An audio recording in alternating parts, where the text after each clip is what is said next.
best man, Dave's brother.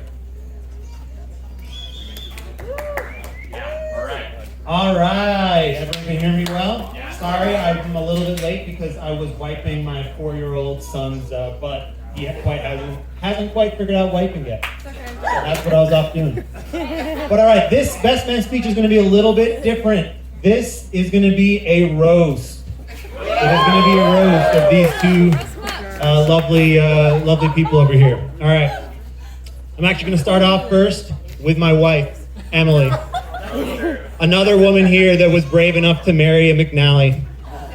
My incredible wife and mother of our children. I often tell Emily that she's my best friend, and her response to me is always the same. It's always no. David is your best friend.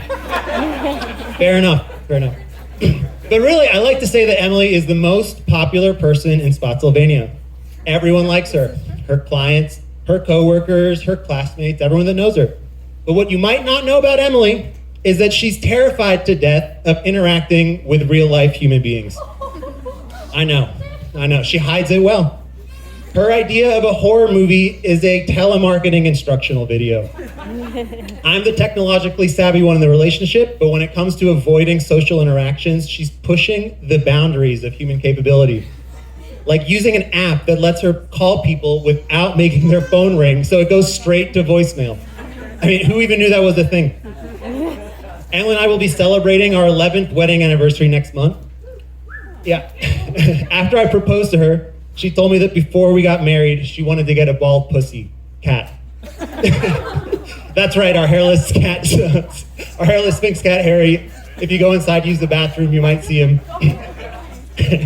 He was the first creature to join our family. Mike Strain is here. For those of you that don't know, he's basically the pickleball guru of Northern Virginia, helping noobs like me and David learn how to play the game properly. But there's one problem. He can't settle on which paddle to use. It seems he's trying a different one every time he plays. In fact, you could say that he changes paddles more frequently than David changes girlfriends. Sorry. Used to change girlfriends before Shane. Joe Thompson is one of our groomsmen. There he is. He and David were randomly assigned as roommates first year at UVA, and it was a perfect match from the start. You see, they had a lot in common, so they got along really well. In fact, the only real differences between them is that Joe's a little bit taller. He's got better grades, better physique, better guitar, got a good job right out of college. And I'm sorry, Shannon, why are you marrying David again? Stephen Dial is a friend of David since they were 10 years old. And now that he's all grown up, he's basically got it all. He's got a high-powered job in finance, a house in the suburbs, a fancy Tesla, a beautiful wife, kids. But all that suburban bliss can get a little boring sometimes. And that's why he has David to bring a little degeneracy into his life and keep things interesting. Like when David had explosive diarrhea on the Las Vegas Strip and Stephen followed him into the bathroom to get a Snapchat recording the sound effects. Or when they set David's bedroom rug on fire trying to glue Swarovski crystals onto designer clothes. Or just any one of their countless harebrained schemes and late night shenanigans. It just keeps life a little fresh and exciting, you know? Jeremy Wickman, our talented officiant, he is a model citizen, not just of the USA, but of the globe. He works towards an energy efficient and sustainable future, and he even hand writes letters and mails them to people across the country to inspire them to vote in our important elections. But there's one area where all that civic and social virtue goes out the window. That's when it comes to corporate snack rooms. There he treats drinks and fruits like they're bottomless resources. Tragedy of the commons be damned. He lets friends like David in off the street after business hours to swarm like locusts upon the snack area in between vitamin water fueled binges of late night ping pong. Just no consideration for others. Harry Lee managed to make it all the way from Somaliland. And what is there bad to say about him? He's got it all. He's got the brains and the brawn. He's helping a generation of Somalis rise up from poverty, and he's the perfect gentleman to top it off. I mean, he's basically everyone's best friend.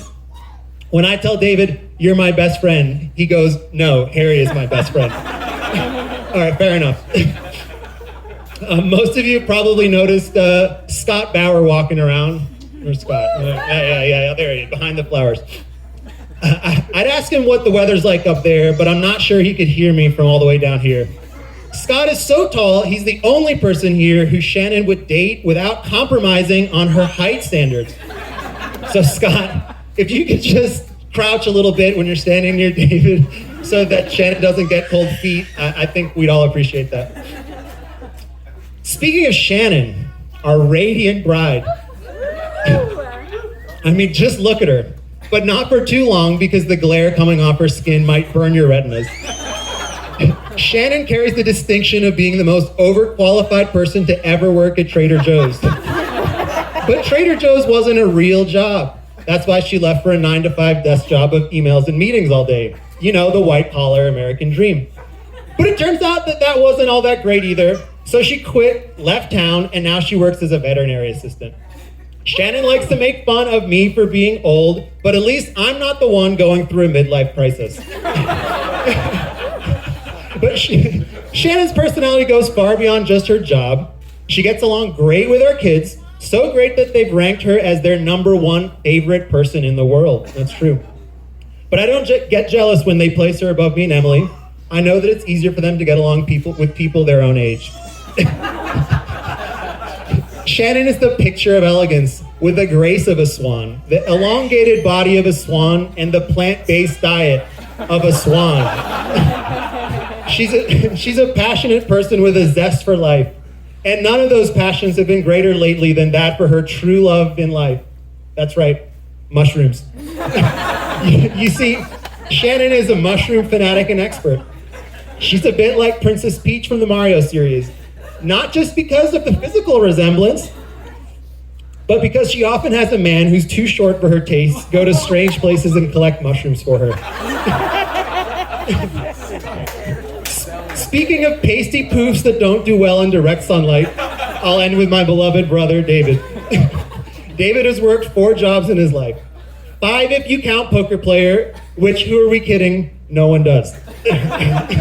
He worked at a pizza joint, he coached basketball, he gave pickleball lessons, and he walked dogs. No, that's not a summer break in high school, that's it. Remember, he's 32 years old. But it's not all bad with David. He's good looking, so good looking that sometimes people even confuse him for my twin. What he lacks in skin pigmentation, he more than makes up for with pubic hair pigmentation. Think burning bush. He would do anything for Shannon as long as it doesn't mean missing out on pickleball. And he carries with him the wisdom and encyclopedic knowledge of 1,000 podcasts. But he's not all brains either. David is a hell of an athlete, but not much of a runner. I asked him if he wanted to go for a jog once, and he thought I said job. So of course he shut that down immediately. But he was the MVP of a basketball rec league for people in their 30s. Never mind that he was 28 at the time. He wants to be a professional pickleball player one day, which is great. In the same way that it's great when a 5-year-old says they want to be Spider-Man when they grow up. But let's get back to poker.